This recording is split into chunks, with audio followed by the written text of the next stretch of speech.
here for week 2 of animation. So for this part, I'm going to ask everybody to just mute yourself. And then when it's time, you can unmute yourself if you have any questions. Definitely just drop them in the chat. And yeah, let's get started. So today, last week, if y'all remember, we spent some time learning about the history of animation, and we also started creating our own animations. We made GIFs. So we talked a little bit about whether it's a GIF or a GIF. So they were really, really fun. So we used a program called Gifler to be able to make GIFs, and it was a lot of fun, and it gives us a very basic first step of the beginnings of making animations. So because all an animation is it's a series of frames. It's a series of pictures, and each picture changes slightly from the picture before it. And when you play those pictures back very quickly, what that does is that makes it so that it looks like the thing is moving on its own, even if it's not actually moving on its own, right?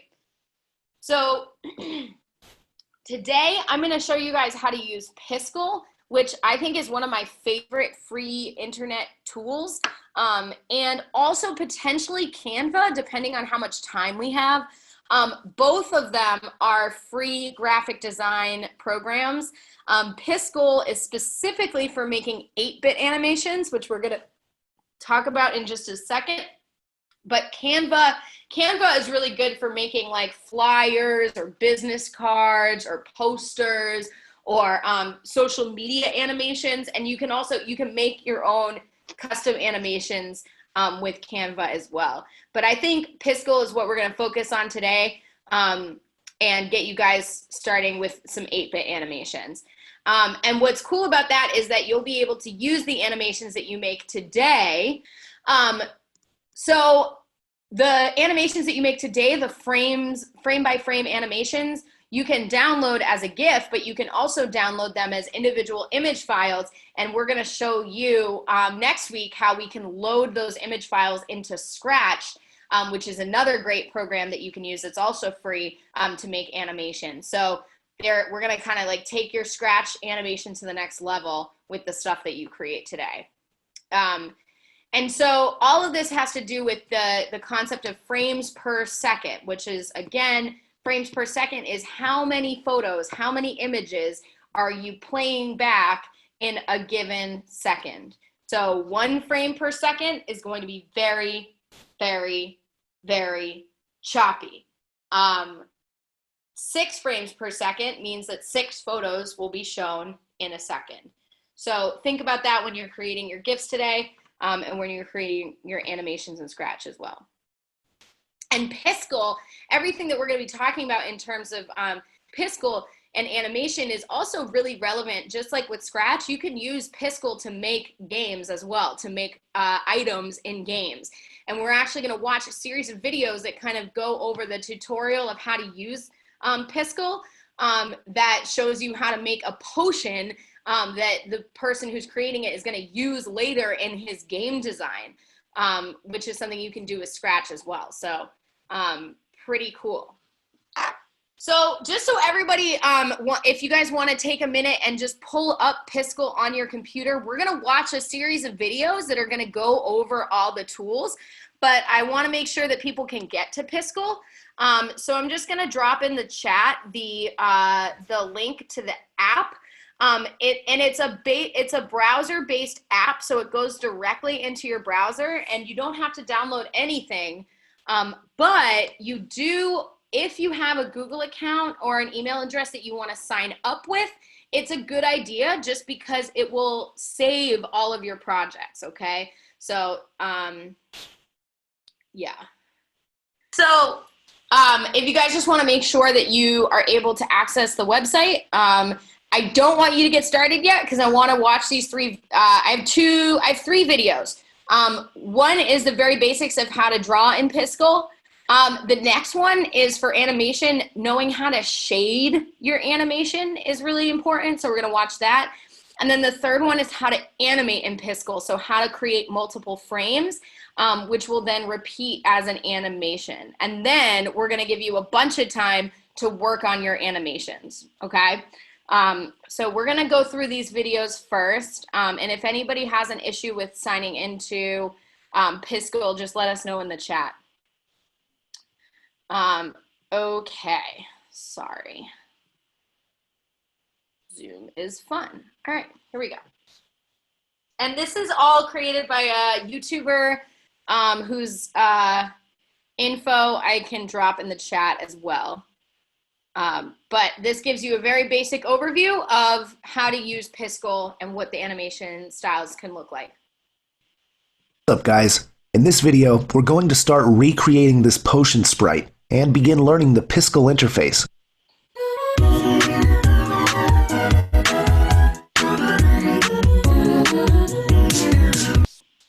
I have Piskel opened up here with a new blank project. Today, we're going to get started learning the interface while creating a simple potion sprite. This checkered area here is where we draw our art, and it's called the canvas. To draw, we can use these tools over here. The first tool we're going to use is the pen tool. You can select the pen tool by clicking this icon or by using the P shortcut. The pen tool fills in a single pixel with the chosen color. You can choose the color by clicking on the primary color here. I'll leave it set to black. When using the pen tool, wherever you click on the canvas, one pixel is placed. These don't look very good, so we'll need to erase them. You can select the eraser by clicking on this icon or by using the E shortcut, and we can erase these pixel by pixel. Now, you might not always want to draw or erase pixel by pixel. In that case, you can change the pen size with these icons here. You can set the pen to be a single pixel, a block of 4 pixels, a block of 9 pixels, or a block of 16 pixels. You can set the size of the eraser or the pen with these boxes. For this example, I'll set it back to 1 pixel. Alright, let's start drawing this potion. First, I'll press P to select the pen tool, with the color set to black for the outline, and I'll place 4 pixels in a line. And one here, and another here. This is the top of the potion. Next, I'll use the rectangle tool by selecting this icon or just press the R shortcut. The rectangle also places pixels, but it lets you easily draw them in a rectangle by clicking and dragging the mouse. I'll click 1 pixel down and over, and draw out a rectangle below the top of the potion. This rectangle is the upper lip of the jar. This first part we drew is the cap, or the cork. To finish the outline, we'll use one last tool. This one's really useful when doing pixel art, the vertical mirror pen. You can use it by selecting this icon or pressing the V shortcut. The vertical mirror pen lets you draw symmetrically by figuring out where you are and mirroring every move you make on the other side of the canvas. Let me show you what I mean. I placed what we have so far directly on the center of the canvas, and what I drew is symmetrical. So, if I place a pixel just under the second pixel in on the left, Piskel will mirror that and place a pixel 1 pixel in from the right. If you click and drag, you can place more than 1 pixel, and they will be mirrored on the other side of the drawing. I'll draw 6 pixels going down for the sides of the jar, and then fill in the bottom. So, there we have it. So you guys see this mirroring tool on the left side is really, really, really helpful. It makes your job a lot easier if you're gonna create something that is symmetrical on both sides. And you also see that you can adjust the size of the pixel, you can adjust the color of the pixel, and then we're gonna go on to the next part here, which is how to shade and color them in. This is the outline. To make it look realistic. So, let's go to the next one here. And here we go. So this goes into shading, and I think this is really helpful. This was at least helpful for me because I'm not like a very strong animator myself. I like to do it, but I'm not Remember that magical afternoon the whole family spent tweeting and texting? Nah, didn't think so. When you buy online... This time, we're going to finish up our potion sprite by shading it in and... Okay, so for me, this was helpful to learn how you can preload 2 different colors in the color options on the left, and then you can make it look realistic, which is pretty cool. So we're gonna watch part of this, probably not the whole thing, and then we'll get into how do you animate it by creating multiple frames. So that'll be our last video that we watch, and we're gonna give you a bunch of time to work on your animations after that. So thanks for being patient and watching all these different instructional videos, but I do think they're helpful. And taking a look at some more of the tools available in Piskel.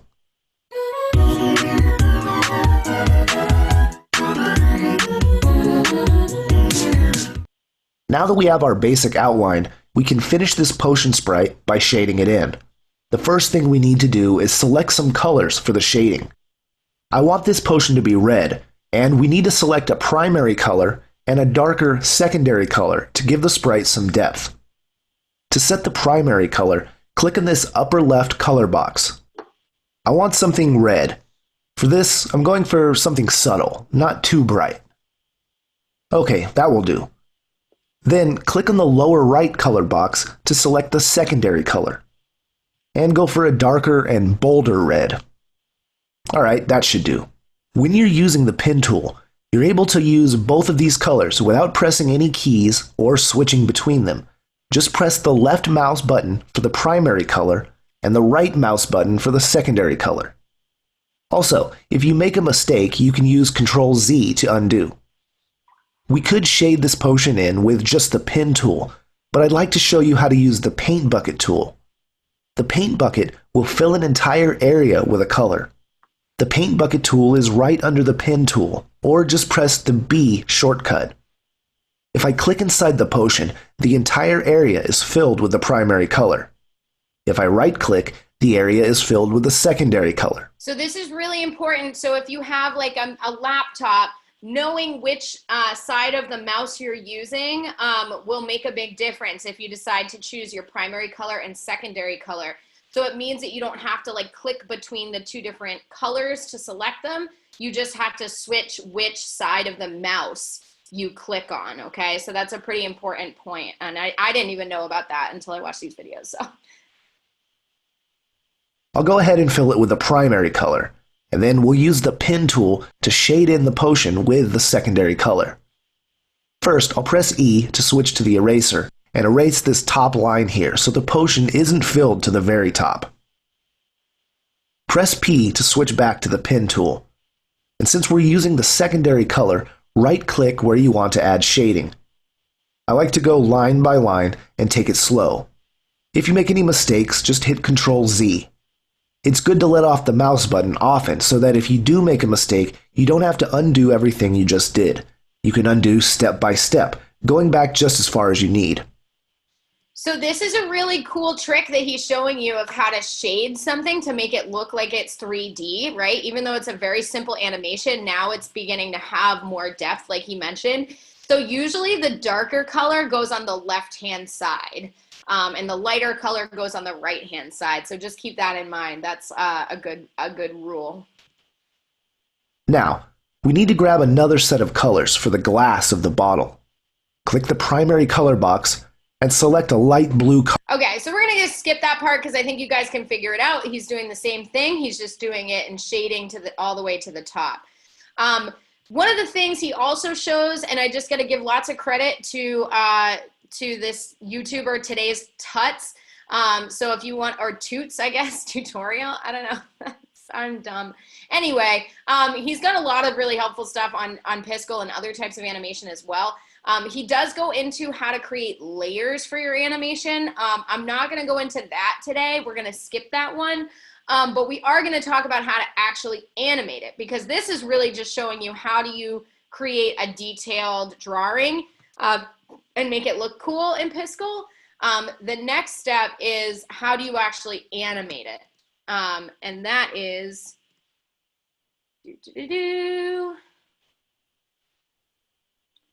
basically you're gonna go frame by frame to animate your creation, whether it's a potion or anything else. In this video, we'll take a look at how to start animating the sprites we create in Piskel. We'll take this potion and show it being consumed over 1 second.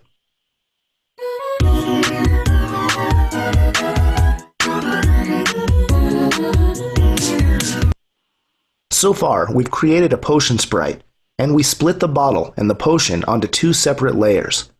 So that's the part that I said that I skipped over, but you can figure it out if you're somebody who wants to animate with layers, like if you want to have one part of the animation be animated separately, then you can make multiple layers on the right-hand side, and that's just something that is cool to know, but I'm not going to go over it today.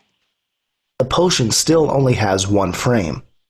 Let's take a look at how to add some frames, and then we'll do some basic animation on the potion. A frame is an image in a series of images, where each image is displayed for a set period of time.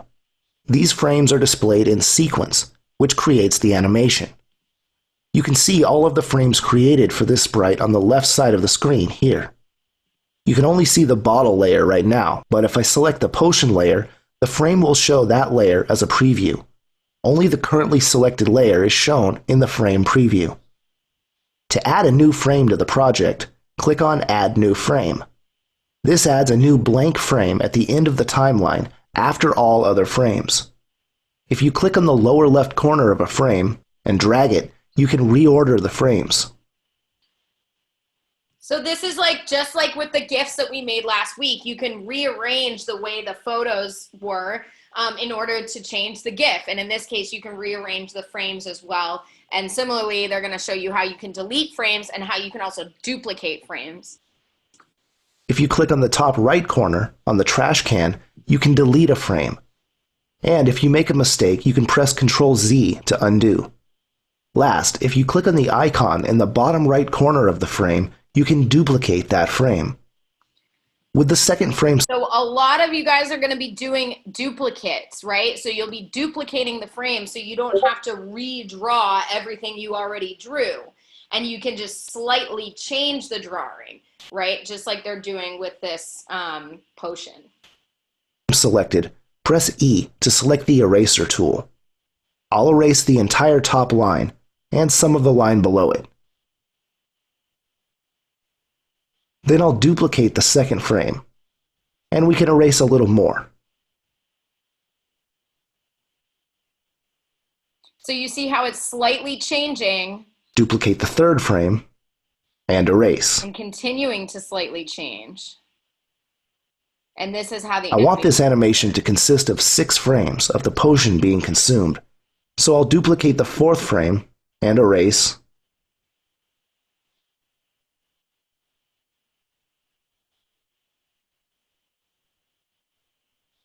And finally the 5th frame, and just leave a little bit of potion at the bottom.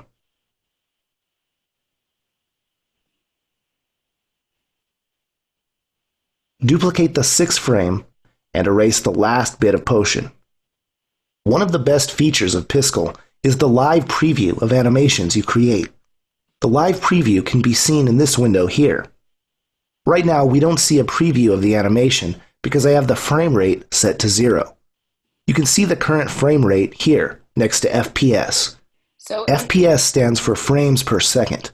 The frame rate is the number of frames displayed per second. If I set the frame rate to 1, then the animation will advance by 1 frame per second. We have 6 frames, so this animation would take 6 seconds to complete. I want this animation to last for 1 second total, but I want the potion to be consumed in half a second and the bottle to sit empty for half a second. I'll set the frame rate to 12, so 12 frames in 1 second. Then I'll duplicate the 7th frame 5 times to give us 12 frames total. On the live preview, if you click 1x, you can toggle between the fully zoomed in sprite or the actual size. And if you click this arrow icon, it opens the preview into a pop-up window. You can resize the window and the sprite is resized accordingly. That's all there is to animating a sprite. All right, so that is how you animate a sprite, how you create a sprite, and how you animate a sprite in Piskel. And if you are familiar with Scratch, then you know that they use sprites as well. And so we're gonna easily be able to transfer what we create in Piskel into Scratch as well. But first, before we get into it, I want to make sure I asked Fred to prepare some Piskels that he worked on. And some of these maybe from a while ago or maybe were today. I don't know. It is a frog that turns, it's a bear that turns into a frog. I don't know what I was thinking. Wait, it's amazing. Oh my God. It's so weird. I love it. Awesome. Give it up for Frederick. That's amazing. It's slightly terrifying, but Yes. it's kind of freaky. I love it. Show us the other ones. I only have a couple. There's this guy. Yes. And for that guy, do you mind clicking on edit sprite so we can see what it looked like in your so there you go. Perfect. There's some funny frames here. Like Me this morning. The exploding eyes, the silly eyes. So do you guys see how this works? You guys get it? We feeling excited? We're ready to do it? Yep. Are we? Yeah, okay, awesome. Stay excited. You go to piskelapp.com and just double check that you spell it right because it's Piskel app.com. If you click the big yellow button that says create sprite, that'll take you right into the sprite creator. But again, if you want to make sure that you can save your stuff and see it later and edit it later, then you're gonna need to sign in. But you can, if you're looking for inspiration, I always suggest taking a look at the example sprites. So, you know, people have animated little like llamas and a panda and there's Mega Man. But you can also like animate something abstract, like this really cool rainbow light pattern, or the snakes. I don't even know what's happening with the snakes, but you can do all sorts of cool stuff with Piskel. And if you're looking for inspiration, just go on the main page to find it. And when you're ready, you'll just click on Create Sprite, and then it'll bring you into your workstation. And remember, you have your pen tool, your paint bucket, your eraser, selection tools are cool. Like if you are drawing something and you want to look at part of it later, you can use the selection tool to copy and paste part of it. I don't know why you would want to, but because I just did a really weird thing. It doesn't really. But the easiest way for me to be able to share your project is by doing this. So I'm going to share my screen and go through the steps with you. But basically, when you have, and this is just obviously not an animation, it's literally nonsense. It's some scribbles. Now it's an animation. If I click on the save button here, no,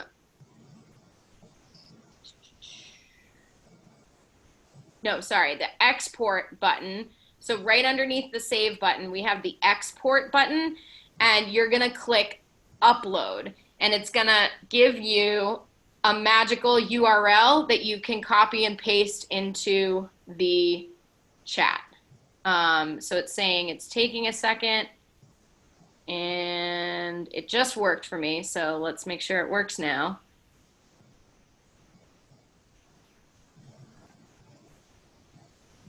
Gosh, I'm gonna stop the share.